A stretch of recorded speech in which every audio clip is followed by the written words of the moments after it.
नमस्कार, M factor में आपके साथ मैं हूं करुणा शंकर शर्मा। बंगाल में चुनावी नगाड़े पर दीदी ने थाप दे दी है।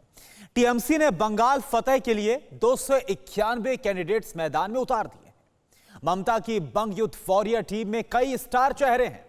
इस टीम के जरिए दीदी ने सबको साधने की कोशिश भी की है। 50 महिलाओं के साथ 42 मुस्लिम चेहरों पर दीदी ने दांव लगाया है।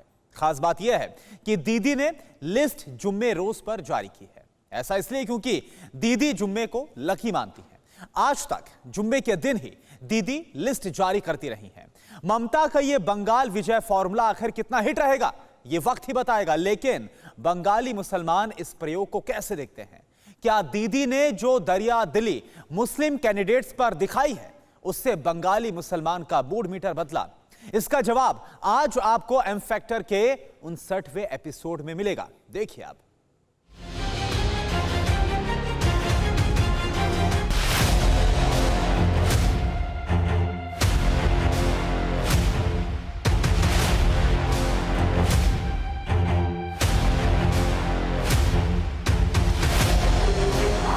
लड़ेंगे जीतेंगे।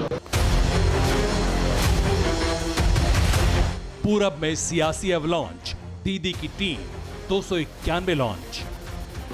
बांग्लाয় শাসন, বাংলায় আমরা যারা আছি, বাংলায় মানুষের আশীর্বাদ শুভেচ্ছা দোয়া নিয়ে বাংলায় শাসন তারাই করব আমরা। ममता का जुम्मा गुड लक, 42 सीट कुर्बान भाईजान पर। আমরা মুসলিম দিয়েছি 42 জন।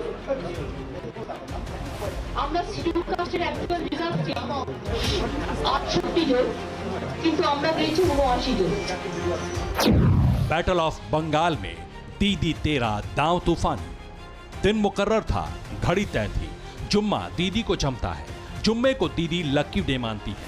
जुम्मे पर टीएमसी के 2 फूल वाली सफेद साड़ी पहने दीदी आवाज से निकली। हाथों में सफेद किताब, कैमरों की फ्लैश चमकने लगी। फोकस दीदी पर था। किताब में उन योद्धाओं का नाम था जिनके कंधों पर बंगाल में 2 फूल खिलाने की जिम्मेदारी है। बंगाल फतेह के लिए ममता ने गुड लक ममता, जुम्मा ही जमता। टीएमसी ने 291 कैंडिडेट का ऐलान किया। टीम 291 के बूते दीदी जीत की हैट्रिक लगाना चाहती हैं। दीदी ने सबको साधा। टीम में हर तबके से सियासी योद्धा मैदान में उतारे। दीदी ने ममता मुसलमानों पर भी दिखाई। 291 कैंडिडेट में टीएमसी ने 42 मुस्लिम कैंडिडेट को टिकट दिया। 50 महिला उम्मीदवारों पर दांव खेला। 79 सीटों पर एससी कैंडिडेट उतारे। 17 सीट पर एसटी कैंडिडेट्स पर दांव लगाया। 28 सीट पर युवाओं को मौका दिया। 81 साल वाले 28 एमएलए का टिकट काटा। बंगाल विजय फॉर्मूले को सुपरहिट बनाने के लिए दीदी ने कई प्रयोग किए। पहला प्रयोग खुद पर था। भवानीपुर से न लड़कर ममता नंदीग्राम से लड़ेंगी। दीदी की टीम 291 कई सितारों से सजी है। क्रिकेट से लेकर एक्टर तक दीदी के लिए बंगाल में लड़ेंगे। दीदी की स्टार टीम को बंगाल कितने नंबर देगा, ये वक्त बताएगा। लेकिन स्टार टीम में दीदी का 42 सीट वाला मुस्लिम फॉर्मूला कितना हिट है, इस पर मुस्लिम मूड का मिजाज हमने कोलकाता में ही मापा। दीदी का एम फैक्टर दांव क्या मुसलमानों को कबूल है? दीदी ने अभी अपनी लिस्ट जारी की है, 42 मुसलमानों को टिकट दिया है। तो आपको लगता है कि ये रिप्रेजेंटेशन जो है ये असर कम्युनिटी पे करेगा? लोग इससे खुश होंगे? मसला मुसलमान का या हिंदू का नहीं है। मसला यह है कि कोई भी जीते आए तो दुनिया वालों का काम करे, इलाके का काम करे। खाली मुसलमान का फेस देने से कुछ नहीं होता है, और यह हिंदू का फेस रहेगा तो कोई ख़राब नहीं है। मसला मुद्दा यह है कि मुसलमान भी है कि काम करते हैं कि नहीं। यहाँ पर तो ये भी बात सामने आती है कि लेफ्ट और सीपीएम और पीरज़ादा साथ आ रहे हैं, वो बांट देंगे मुसलमान के वोटों को, उनको एक साथ होना चाहिए। नहीं, जैसे हजरत ने अभी भी कहा, बहुत अच्छी बात उन्होंने फरमाया कि सियासत से मतलब नहीं है, जो काम करेंगे उससे वोट देना। कौन पीर है, कौन सीपीएम है, कौन कांग्रेस, उससे मुझे मतलब। बंगाल में वही रहेगा जो अच्छा काम करेगा, और हम लोग उसी की तमन्ना करते हैं। बाकी देखिए, सबको अपना वोट लेना है, सब अपना अपना सेक रहे हैं, उससे हमें कोई बहस नहीं है। कांग्रेस, लेफ्ट और पीरजादा केमिस्ट्री क्या रंग लाएगी? भगवा चुनौती के बीच ओवैसी फैक्टर क्या ट्विस्ट लाएगा? ये टीएमसी की टेंशन है। लेकिन दीदी के मुस्लिम फॉर्मूले से क्या बंगाल के बाकी मुसलमान भी मुतमईन हैं? इसकी नब्ज टटोलने हम पुरुलिया पहुंचे। पुरुलिया वही इलाका जो कभी लाल आतंक के नाम से जाना जाता था। यहाँ पर हम मौजूद हैं ये जानने के लिए कि आने वाले विधानसभा चुनाव में क्या कहेगा यहाँ का एम फैक्टर, किसके बनेंगे यहाँ मुस्लिम भाईजान। पुरुलिया के मुसलमान सब देख रहे हैं, सब समझ रहे हैं। बंगाल के बदलते मिजाज की खबर भी उन्हें है। ऐसे में यहाँ के भाईजान अब की बार किधर जाएंगे, इसका मूड मीटर मापते हुए हम पुरुलिया के गांवों के अंदर पहुंचे।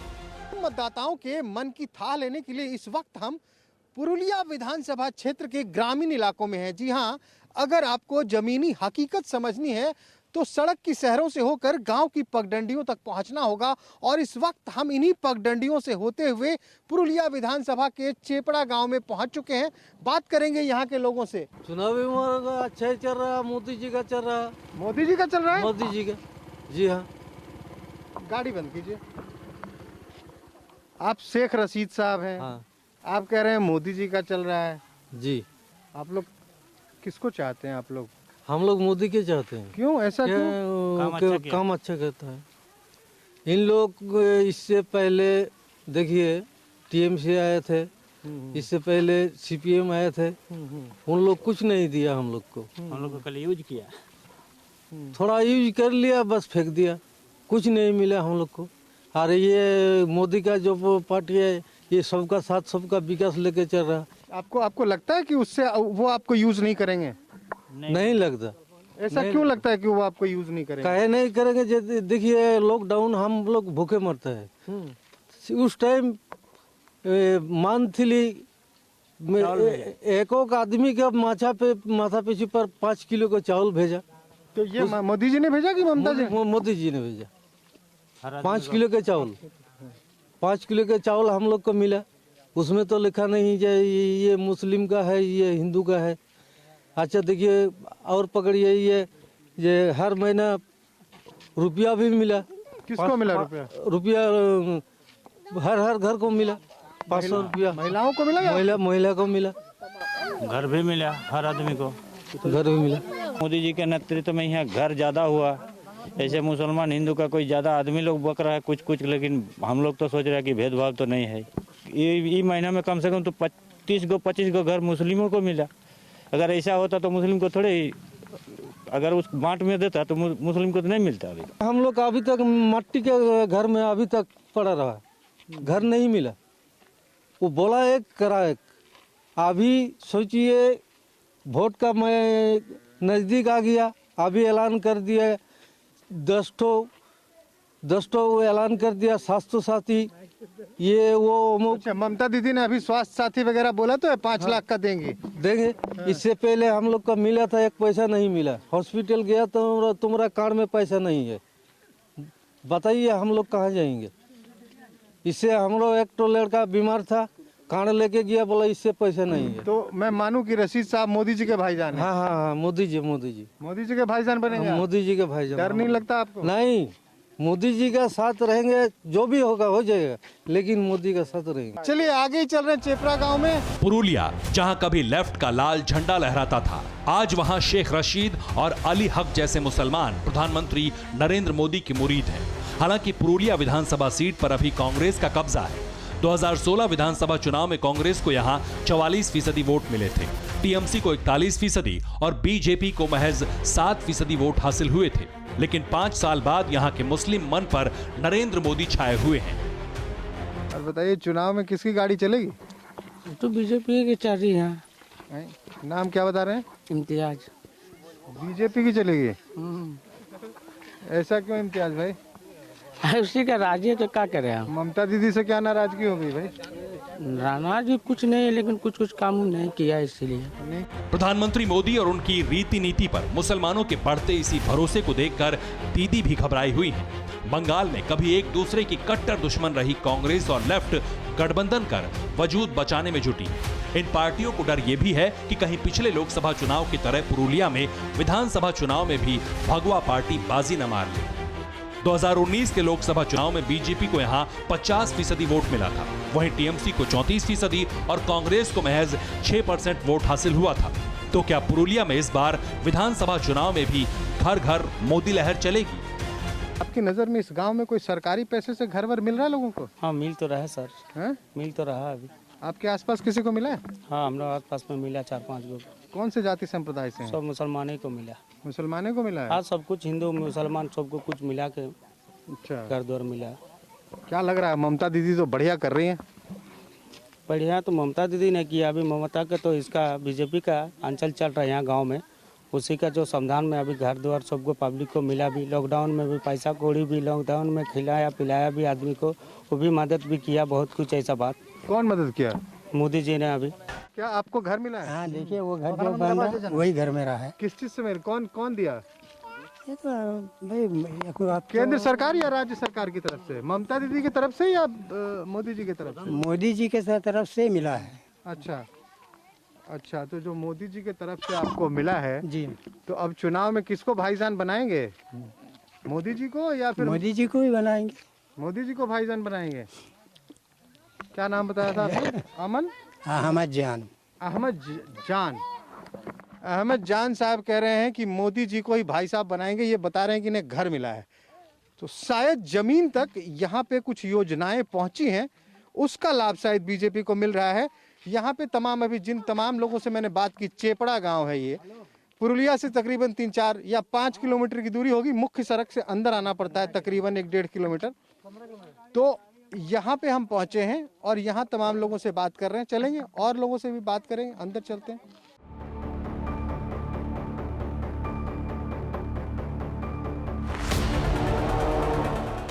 चुनावी बिसात बिछने के बाद बंगाल की सियासी तासीर बेहद तल्ख है। बेचैन सियासत का ड्रामा मुसलमान भी देख रहे हैं। ऐसे में भाईजान किस नाव पर सवार होंगे? हमारे जहन में बार बार ये सवाल उठ रहा था। पुरुलिया के 2011 विधानसभा चुनाव और 2014 के लोकसभा चुनाव में दीदी की पार्टी का दबदबा था, लेकिन क्या अब यहाँ के मुसलमानों का ममता से मोह भंग हो रहा? सवाल तो हमारे मन में ओवैसी को लेकर भी था। जिस पुरुलिया में 14% मुसलमान हैं, क्या उन्हें सियासत की हैदराबादी बिरयानी कबूल होगी? इन्हीं सवालों के साथ हम ताला डांगा इलाके में पहुंचे।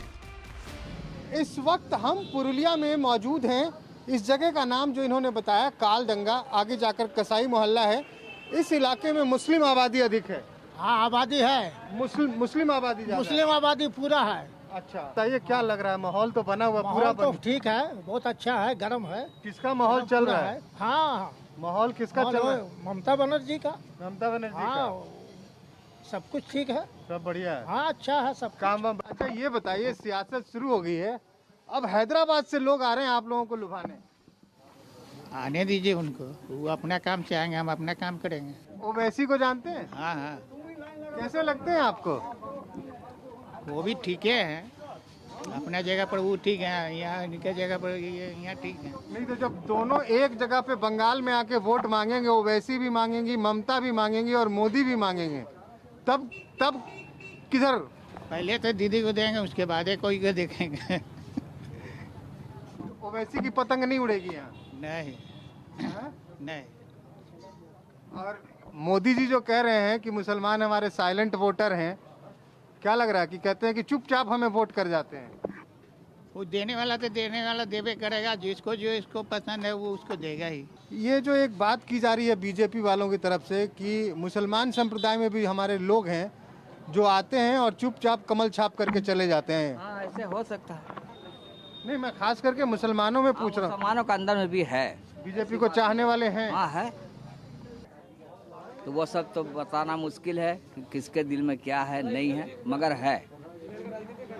तो इदरीस भाई कह रहे हैं किसके दिल में क्या है ये बताना मुश्किल है। कौन किधर है, कौन किधर नहीं है, ये सच में किसी के दिल की बात है जो लाना बहुत ही मुश्किल है। लेकिन ये भी मान रहे हैं कि मुसलमानों में भी कुछ ऐसी आबादी है जो बीजेपी को चाहती है। ये भी कह रहे हैं कि ओवैसी अगर आएंगे तो 2-3% वोट कम से कम काट ले जाएंगे और जिससे ममता दीदी को घाटा हो सकता है। और भी आगे हैं लोग, उनसे चलते हैं, उनसे बात करते हैं।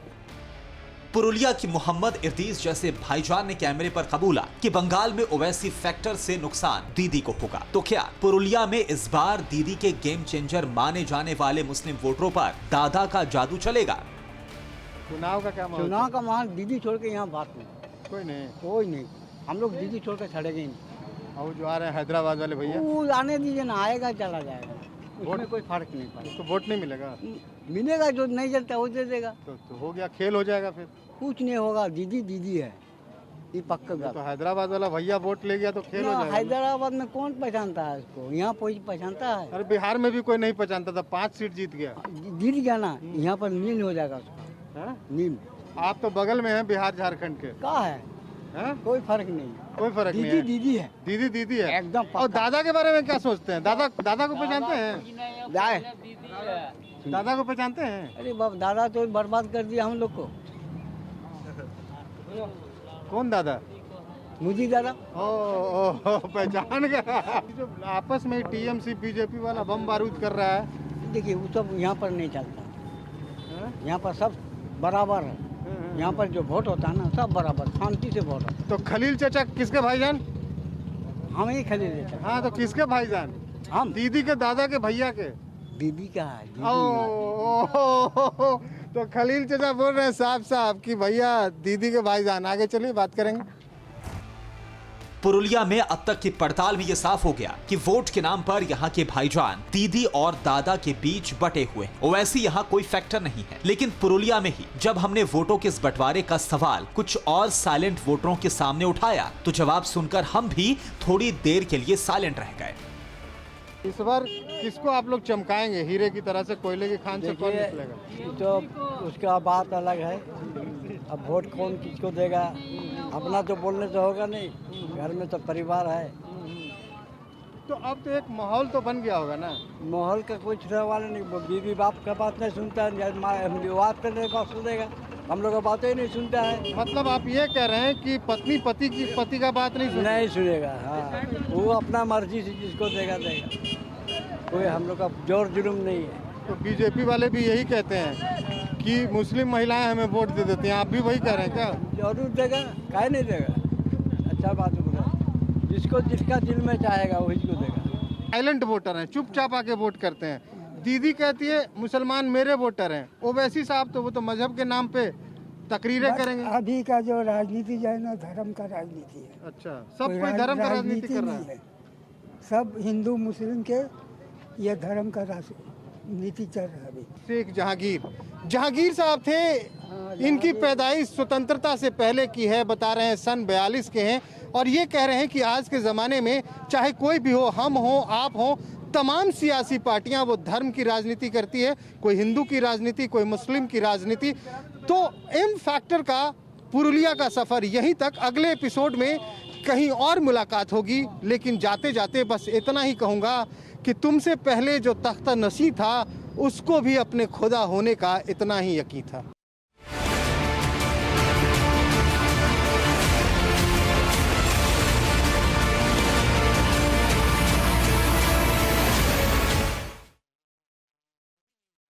परवाह देश की, सोमवार से शुक्रवार रात 10 बजे TV9 भारतवर्ष पर।